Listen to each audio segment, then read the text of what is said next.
to present kasi quality ng product din ang binibenta ko. Mhm. So, ang reserve ko sa tao. So, dito nakikita ko talaga na ang quality ng product. Ang tinitingnan, which is nice. So, I guess yung lesson natin doon, no, we just have to be open. We need to talk about more about mental wellness. Kasi, ito lang po yung gusto namin din na nasa isip natin lahat dito sa Amare. We are more than just a business. No, when we talk of our business, dapat kadikit nun palagi yung desire natin, yung sincere desire to be able to help the community. So, our products are not medicines, but they will definitely help manage yung stress, your anxiety, your energy. Marami po tayong matutulungan yan. Thank you very much for sharing that, Lindy. Palakpakan po natin si Lindy. Dito naman tayo. Actually, matagal mo na rin siyang nakasama at nakilala. First time namin nagpunta dito, nag-roadshow kami ng November dito sa Jensen. So that was the first time we met their team. And talaga namang dami talagang dala-dala ng tao na to. And we saw yung hard work ng mag-asawa na to. You know, like, may baby sila, pero that doesn't stop them, no? It doesn't give them an excuse na hindi kami makalabas kasi wala mag-i-stay sa anak namin or and things like that. But you can really see the drive. And that was November. Ano pa lang po ngayon, July? Wala pang 6 months ba? O 6 months pa lang, or 8 months pa lang. But as you can see, may milestone na silang na-achieve sa kanilang business. And not only that, no? This person is slowly developing an international market, not just the Philippines, di ba? So, ang tawag nila sa kanya, AI-powered entrepreneur daw, who built his business from home, pero nag-expand ang business niya ngayon. So who knows, mag-fly na siya sa Hong Kong and other Asian markets to start with. So please welcome si Jefferson Pila. Good morning. Ayan. O Jeff, ito si Jeff. Hindi ko tatanungin kung ano yung why niya because talagang nakikita ko naman yung drive niya sa kanyang family. Pero baka naman bigyan mo kami ng idea, Jeff. I'm pretty sure a lot of us here would like to hear whether, regardless of age, no, paano mo ginagawa yung, ito yung sinasabi nila, AI-powered ka? Like, what do you do? Paano mo, ano yung strategy mo na ginagawa sa negosyo mo ngayon? So, una sa lahat, magandang hapon po sa ating lahat. So, mapagpalang hapon po. Ayan, so for me po, sa akin po kasi nakita ko po yung opportunity na nakita ko yung una sa Amare system is you're operating in 4 continents right now. And nakita ko, nagtanong ako ba kung paano ko ma-maximize yung 4 continents na yan para mabahagi natin yung mental wellness sa bawat kilala natin or Filipino na nasa iba't ibang panig ng mundo ngayon. So, I'm using the technology, Ms. GM, na para ma-spread out yung good news na kung anong meron si Amare, opportunity, products man yan. I'm using AI, the artificial intelligence. AI for me is Amare International. Ganun po siya. So may sariling definition po ako baka po magkakayo eh. Ayan, so AI. So I'm operating right now in Hong Kong. Last week lang, so meron tayong Saudi Arabia, ng mga OFW. Ito po yung mga invite nila. Say hi to ma'am. Ayan, so ganun po Saudi Arabia po yung invite sa kanila. So we can maximize our system kasi our system is very, kumbaga, useful sa atin nowadays, no? Kasi we're living in an era of new generation, the technology generation. Kasi sa system natin, nakita ko po, we have subscription business, we have e-commerce business, affiliate business at the same time, dropshipping business operating worldwide. That's why we can share it to others para mabigyan po natin sila ng opportunity. Yun po, ma'am. Grabe, no? Pagka bata, medyo may yung edad namin. Pag narinig mo yung sinasabi niya, ano yun? Di ba? Pero di niyo po alam yung maganda dito sa Amare, regardless of your team, you can approach everyone na nandito sa stage, yung leaders natin, regardless of team, regardless of group, you can approach them and ask, pwede mo ba kami tulungan? Paano ba namin i-start to? Ano yung kwento mo kanina? So, pwede nga kayong bigyan ng idea. Baka rin pwede mong i-share katulad ni Jason ang iyong Facebook account. You can add me in my Facebook account, Jefferson Ansing Pila. Ayan. Ayan. So para makikita niyo kung paano siya mag-post ng kanyang mga events, activities, or mga experiences niya sa kanyang Facebook page. And that will help you. So ngayon, Jeff, kasi ito na nakakatawa, meron tayong mga invites na in-invite ng taga-Saudi. So kilala mo ba sila? Actually po, hindi pa po kami magkakilala talaga. So dito na lang kayo Opo, dito na lang po. That's the power of social media, di ba, no? Of the technology. Nakapag-invite siya nang in-invite ng kakilala niya. So that's the power of our business. That's the power of our community. And I like when you coined the word AI to Amare International. Because alam niyo po, we have about 120 million Filipinos in the Philippines alone. But do not forget the fact that we are also the number one producer of a lot of different jobs worldwide.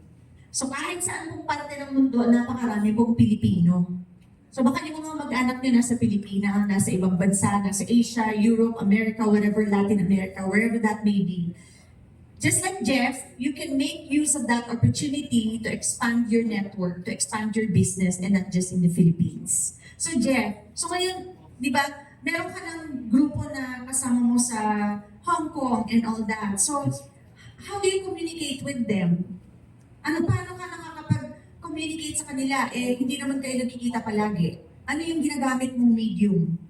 So I'm using Facebook, Messenger, Zoom meetings para po magkaroon po kami ng mentorship. Pag tinuturuan ko po sila kung paano po gagawin yung negosyo. And ang good thing po nun kasi po through that, nagkakaroon po din sila ng result kahit nasa ibang bansa po sila. So meron po tayong isang Hong Kong na brand partner ngayon na kikita na siya ngayon ng almost 45,000 buhat naman. That's Focus on Fire. Yes po, sa Focus on Fire. Wow, o diba? That's additional income for that brand partner na bago niyang dala. Tama? Yes. Pero siguro ang tanong nila, paano ba mag-umpisa? Di ba kunyari, meron ka sa Facebook, ano ginagawa mong parang opening statement para makapagbigay ka? Kilala mo ba yung Hong Kong na na-sign up? Hindi ko din po kilala yung Hong Kong. Hindi mo siya kilala. So paano mo siya na-sign up? Actually, yung Hong Kong is leader po siya nung taga-Saudi. So yung taga-Saudi is mahirap po kasi wala pong office pa po sa Saudi, di po ba? So we maximize the system ng Amare. Kasi kaya naman po nag-abroad yung mga OFW natin ng mga kababayan kasi po gustong kumita. Nung nakita nila yung system na pwedeng kumita sa online, ginrab nila po yung opportunity. Tapos pinost niya lang po yung opportunity na sinishare ko sa kanya. Yung screenshot namin ng picture, sabi niya meron kaming AI business, ganito. So nag-how po yung taga Hong Kong na nag-comment po siya tapos automatically nag-video call po kami. Kinausap po namin agad at sinare na po namin yung business. Wow, grabe. That's the power of the things that you can do, di ba? With our technology right now. Thank you very much for sharing that, Jeff. May natutunan ba kayo sa sinabi niya? Mamaya niyo sila cornerin ha, pag natapos sila sa stage. So last but not the least naman, dito, pakikinggan naman natin. Kasi nakita niyo, puro mga millennials and Gen Zs, di ba, Lindy? Ang mga nating nagsalita. Baka naman sasabihin natin, itong negosyo na to, para lang sa mga bata yan. You know, pagka bata ka pa, eager ka pa, gusto mo pa naman from Butuan City, and she actually was a former Pag-ibig branch manager for 37 years. Grabe, di ba? Nakakatawa, di ba? From Pag-ibig, dinala siya sa kumpanya ng Pag-ibig. Wow, di ba? Because Amare means to love, di ba? So we welcome on stage si Tita Nena Importante. Ayan. Hello everyone. I am a retired government employee. I have been in service for 36 and almost 37 years. I have 2 kids. And how did I join Amare? It was then that we had a church mate in Butuan. One day, she told me that we will just have a simple meeting, a lunch date because it was the birthday of her son. So, punta kami doon without knowing na sino kaya yung ipa-introduce niya after our lunch. And we changed venue. And then, here comes, blessed talaga ako sa life ni Ethel at saka si Zara.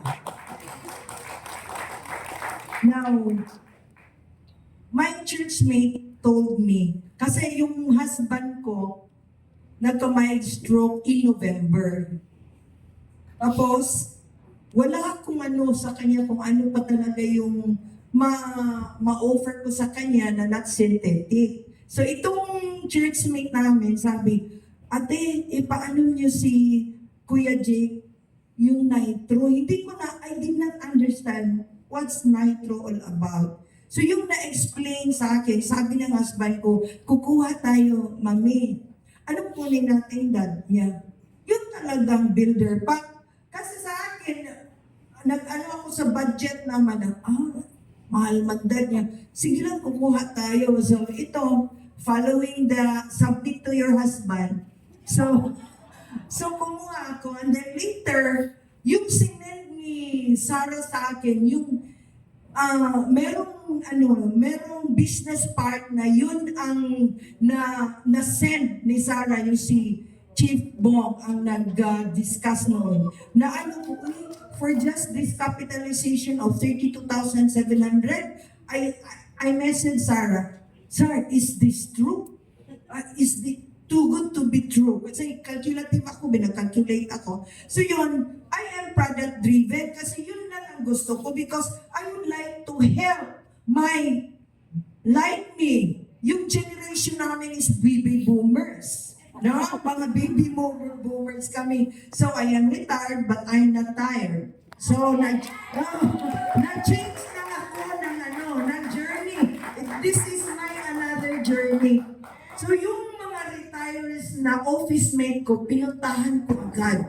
Nag-invite ako, ano palang drama ito ni Ma'am Nena. So yun, gusto ko, I would like to duplicate, no? I would like to produce one like me na mag-business aside from being a user of the product.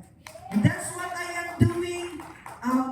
I am doing every day. Mag-message ako sa mga co-seniors ko and to my office mates kasi may problema din sila mental at saka physical.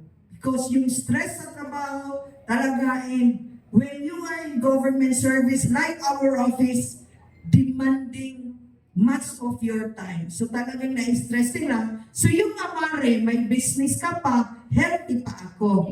Being a retired government employee. Nakakatuwa na. Actually, hindi naman mukhang senior si Tita Lena. I don't look like one. Wow!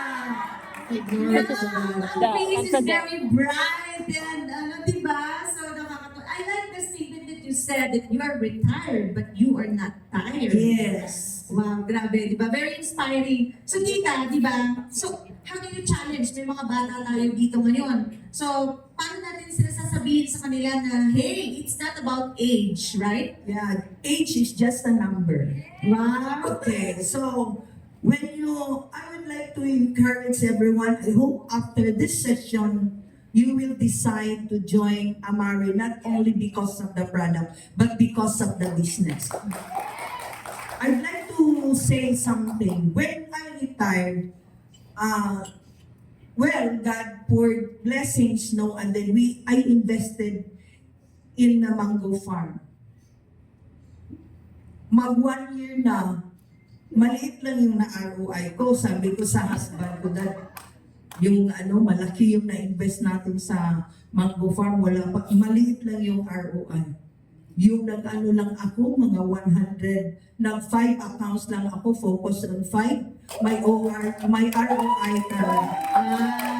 So in business, pag-invest mo mga I encourage those millennials, those Gen Z, those Generation X, please join Amare for the business and for the product. Wow, grabe. So powerful panels that we have here. Palakpakan natin silang lahat, mga kaibigan. I wanted to ask more questions but we don't have much time because marami pa po tayong tatawagin sa stage. So